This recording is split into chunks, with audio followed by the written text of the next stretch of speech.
Ассаламу алейкум рахматуллахи баракату. Құрметті мұсылман бауырлар. Алла қуат берсін сіздерге, амансыздар ма? Алла өмірлеріңізге береке берсін. Алла кәсіптеріңізге береке берсін. Алла тағала сіздерге екі дүниенің жақсылығын берсін. Үйленбегендерге жақсы жар нәсіп етсін. Үйленгендерге Алла тағала қайырлы, ізгі, салихалы ұрпақтар нәсіп етсін.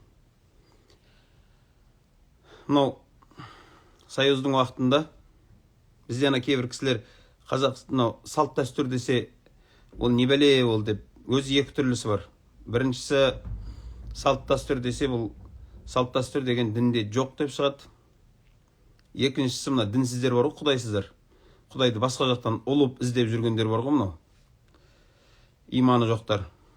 Олар қазақ дейді. Қазақ деп, бірақ өздерінің қай қазақты айтып жатқандарын білмейді да, сол үшін кезіндегі қазақтың қаймақтарын өшіргісі келеді. Абай атамыз секілді мықты адамдардың қазақтың қаймағы болған. Соларды да жаман көрсеткісі келеді. Неге? Өйткені олардың қазақ деп бетке тұтар өздерінің жолын ұстанған адамы жоқ болғандықтан. Ал енді қазақтың салт дәстүрін қазір исламмен ұштастырсақ, сол жаңағы діні жоқтар, құдайы жоқтар. Не өзі жоңғарма, не өзі қалмақпа бір жаққа еліктеп жүргендер. Олар сендердің қазақтың бүкіл нәрселерін исламға барып тыға бересіңдер дейді да. Біз апарып исламға тыға береміз. Сендер енді басқа жаққа барып тығып көріңдерші. Мысал үшін соны қазір бүгін айтамыз, соны біраз жерін, бір-екі жерін. Міне, кезінде Союздың уақытында біздің дінімізге тиісті. Бірақ жай намаз оқып, өзімен өзі, соны үйіндегі өзінің қатынымен, бала-шағасымен әлек болып жүргендерді, өзінің бір ешегімен, бір атымен, огородымен жалғыз әлек болып жүрген намазхандарға ешкім тиіскенде жоқ. Қазіргі кейбір союз кіргендер бізді кезінде деп жаңағы бір қиналып, мұрны қанаған адам құсап, бір қуғын сүргінге ұшыраған адам құсап, Ахмет Байтұрсын сияқты сөйлейді ғой бұлар қазіргі. Кейбір союз көрген ағаларымызда, біз енді союзда сізге ешкім тиіскенде жоқ. Союзда сол намаз оқығаннан бөлек дінім, елім дейтіндерге тиісті. Жай өзімен өзі әлек болып, өзінің аяғын өзі көтере алмай жүргендерге ешкім тиіскенде жоқ оған. Елім, дінім дейтіндерге тиісті. Сонда дінге тиісіп жатқан кезінде 31-ші жылы біраз аталарымыз атылды. 37-ші жылы өте көп аталарымыз, біздің қазақтың қаймақтары атылды. Сонда қазақтың даналары ойланып, қараңыз, қазіргі дінім жоқ дейтіндер осы оқиғаны оқып шығыңдаршы. Алаштың батырлары, алаштықтар дейсіздер ғой. Алаштықтардың сол кездегі уайымы не болғанын айтайын сендерге, бауырларым. Енді қазақ бауырларым, мұсылман бауыр емессіздер ғой сіздер. Өйткені сіздер өздеріңіз мұсылманбыз деп санамайсыздар өздеріңіз. Сол кезде алаштың батырлары не деді?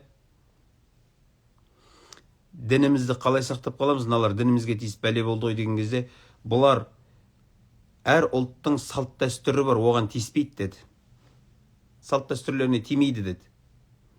Сөйтті да біздің қазақ аталарымыз дінімізді салт дәстүрі қылып кіргізді.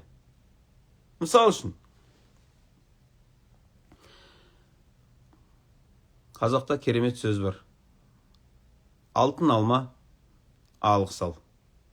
Дұға деген бар, дұға. Дұға деген бұл кімде бар? Бұл мұсылмандарда бар. Ал енді мұсылман еместерден сұрайыншы, сендер дұғаны қайдан жасайсыңдар өз? Сендерде жаңағы дұға деген бар ма? Вообще өз сендер бір-біріңе дұға қыласыңдар ма? Дұға қылмаймыз десек, онда сендер бір-бірлеріңе жайының ашмайды. Ал егер дұға қыламыз десеңдер, онда ол исламнан ұрлап алған информациялар онда. Міне, біздің қазақ күнделікті өмірін исламға кіргізіп тастаған. Біреудің үйіне қазір енді қалды ғой ол. Қазір Европа болдық қой, таза Европа болдық қой. Келіндер шортимен жүретін заманға жеттік қой. Әйелдерді қорғайық деп жүріп, әйелдер қазір күйеуге шығып жатқан жоқ, жігіттерге үйленіп жатыр ғой бұлар. Расы да. Қазір Негізі екеуі де бірдей бір-біріне қарап өмір сүру керек еді. Қазір еркектер әйелдерден қорқатын заман болып бара жатыр. Білмеймін де әйелдер не істейтінін. Оның үстіне мініп алған кезде не істейтінін ше. Сол бұрын біреудің үйіне қонаққа барған кезде не істейтін еді? Бір бала қолында құмған, бір қолында жаңағы ыдыс, иығында шашық сүлгісі тұратын. Келген адамға қолына су құятын. Не үшін? Анау қолын жуған адам бақытты болайын алайын, өркенің өссін, көсегең көгерсін, көп жаса, бата, дұға алып қалу мақсат. Олар үйге кіріп отырғаннан кейін, тамақ ішіп болғаннан кейін, әлгі бала қайтадан кіретті, дәл сол жаңа қолында құралдарымен. Қайтадан столды айналып жүріп, бәріне су құйып шығады. Не үшін? Әр құйған адам оған дұға қылады. Дұға үшін. Қазір өкінішке орай біреудің үйіне қыдырып барсаң, сені анау ванныйына кіргізіп жібереді, бар ана жақтан жуып шық деп. Ол анау китайский раковинаң сенің оған ол дұғаға мұқтаж емес қой. Айналайын раковина көп жаса деп айтасың ба? Со балаларыңызды, мына домда тұрсаңыз да ше, балдарыңызды қойып қойыңыздар есіктің аузына. Үйге бір құмған мен жаңа ыдысты қойып қойыңыздар. Балдарыңыз келген кезінде адамдардың қолына су құйып, ол ана біреудің инвалид болғаннан, мүгедек болғаннан емес, балаң соның дұғасын алып қалсын. Біздің қазақ осы үшін жасаған. Келіндер, байқайсыздар ма, сол кезде қандай еді? Әлі күнге шейін кейбір жерлерде бұл нәрсе бар. Тамақ ішіп болғаннан кейін келіндер келіп алады. Ыдысты тамақты жай әшін әкете салмайды. Келіндердің бірі келіп алады да, не істейді? Тамақты алғаннан кейін иіліп сәлем береді. Енді кейбір сәлем береді десе, жай қамай жүргендер бар ғой. Ол кезде егер келін, мына сәлемді шірк дейтіндерді, егер сәлемді салған кезде келін Аллаху акбар деп рукуққа кетсе, саған онда кетті, серік қосты. Ал жай басын иіп ассаламу алейкум десе, ол серік қосу емес. Мына басыңның қимылдағанымен Аллаға серік қоспайсың. Жүрегіңде бол керек. Ниет жүрегіңде бол керек. Осы адамға рукуқ қылып жіберейін, сәжде қылып жіберейін деген сияқты. Сәл бастар істеседі адамдардың ше. Келін сәлем салады. Не үшін? Ана отырған адамдардың бәрі көп жаса айналайын дейді. Келіннің жаңағы қайнаға, қайната, ене, қайын жұрттағы бүкіл адамдарына сәлем салуының бәрі не еді? Оның еңкейгеніне ешкім мұқтаж емес қой. Бұның бәрі дұға алу тұғын. Кейбір апаларымыз, кейбір жеңгелеріміз қайныларына, қайын інісіне, былайша айтқанда күйеуінің інілеріне де сәлем салады екен. Неге? Дұғаны көбірек алып қалу үшін. Бұның бәрі, қараш, бұның бәрі дұға. Біреудің батасын алып қалу. Мені қазір кейбір қарияларға, енді қарияларға ұрсалмаймыз ғой енді, ашуың шықса да. Дегенмен, қазір кейбір қарияларға үйге келген кезде үлкен екен деп құрметтеп бас береді ғой. Сөйтсе ол да қатырады ғой негізше. Басты алады да, қырқып алып, өзі жейді да, ары қарай басты мә деп беріп жібереді да. Саған қария деп не үшін берді? Бұрынғы қариялар не істейтін еді? Басты алған кезде, басты қырқып, міне, қараңыз, құлағын кесіп, біз сияқтана құлақсыздарға дұрыс тыңдамайтын. Мә, сақ құлақ бол деп дұға, қараңыз, бұның бергені дұға. Мә, құлағың сақ болсын. Біреуге тілін береді. Мә, шешен бол. Біреуіне қойдың көзін береді. Мә, көреген бол. Дұға ма? Дұға. Енді оны алған адам не істейді? Ата, Алла разы болсын, иманды болыңыз. Ата, иманды болыңыз. Ол сдачасын қайтарып жатыр. Қарасаңшы, бәрі дұға.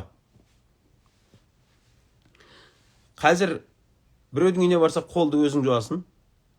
Ана басты берсе, әркім эгоист шетінен. Басты береді, қариялардың өзі басты жейді да, бермейді жандағыларға. Өзіне кесіп жеп алады да, ары қарай басты легенмен беріп жібере салады. Аяқ жағында біз сияқты жастар отыр. Олар кесіп жейін деп атса, жастар ұстауға болмайды дейді. Сонымен көзің бақырайып отырасың.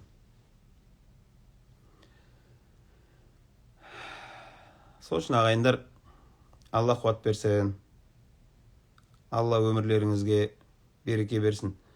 Осы біздің қазақтың тарихтарын оқитын болсақ та, біз дінді түсінеміз. Өйткені бір немістің жазушы айтқан екен ғой, қазақтарға сырттан бір білім әкелудің қажеті жоқ. Оларға өздерінің салт дәстүрлерін үйретсең, сол тұнып тұрған білім дейді. Әдеп, біз енді мынау шетелдерде көп жүреміз ғой.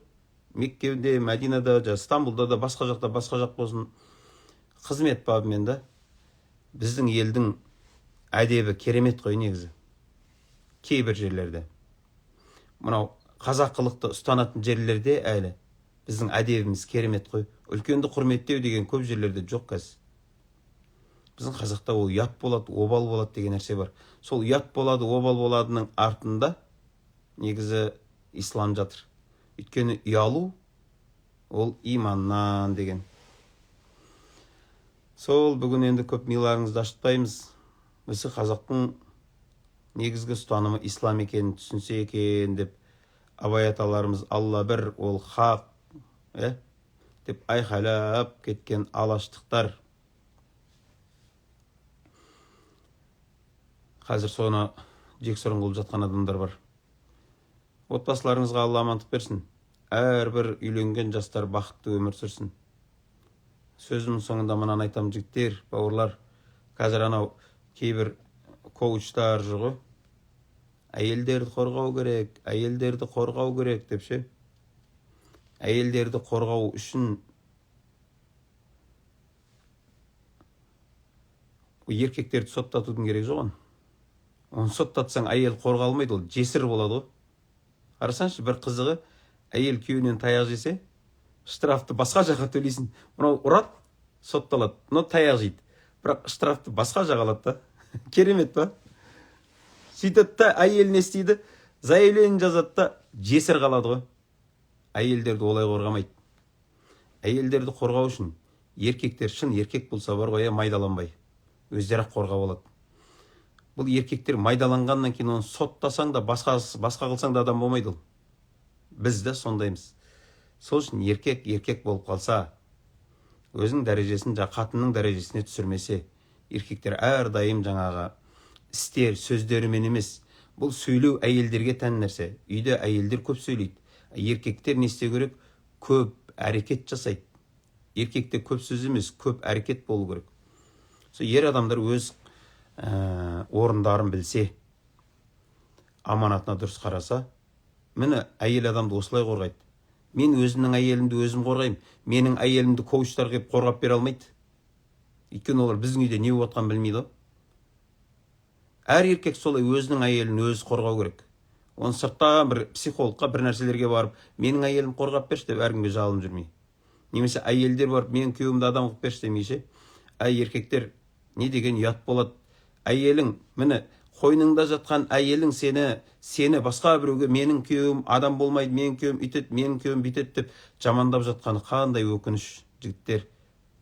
Қандай ұят нәрсе. Әйелің сеніп жүрген әйелің сені басқа жерде сені адам емес деп жамандап жатса қандай намыс. Сол үшін жігіт болайық. Ол үшін не деген екен? Мына бір керемет мысалмен сөзімді аяқтаймын. Қазақтың керемет сөзі. Отбасы болғаннан кейін ыдыс аяқ сықырлайды дейді. Сылдырлайды дейді. Сылдырлайды. Бір атамыз айтып отыр да осыны. Осы сөздің мәнісін түсінесіңдер ма сендер дейді. Бүкіл отбасыларда ондай емес. Кейбір отбасыларда ұрыс болып жатқан жоқ. Өйткені тыныш шешіп тастайды. Қай уақытта ыдыс аяқ сықырлайды десе, отбасы болған екен ыдыс аяқ сылдырлайды деп тұрмыз ғой. Сонда ана көке жігіттерге сұрақ қойып жатыр да, ыдыс аяқ қайда тұрады дейді. Ыдыс аяқ ол асханада тұрады. Сонда еркектерге екінші сұрақ қоймын. Сен асханада не қылып жүрсің дейді. Сен асханаға кірмесең, ол ыдыс аяқ ол жақта сықырламайтын еді ғой дейді. Сен анау залда, гостиныйда, анау диванның үстінде деп отырмайсың ба? Кухня, асхана ол қатындардың орны ғой дейді. Былайша айтқан кезде түсіндіңіздер ма? Еркек адам әйел адамның дәрежесіне түскен кезде ыдыс аяқ сықырлай бастайды дейді. Сен спальнingде жатуың керек қой, деп қойып ер адамдарды. Алла қуат берсін. Бұны ертең тағы бір коучтар шықпасын, ол адамдар кемсітіп жатыр деп. Ешкім кемсітіп жатқан жоқ. Жалпы жақсы болса екен деп айтып жатыр. Алла қуат берсін. Алла өмірлеріңізге береке берсін. Алла тағала анау не дейді?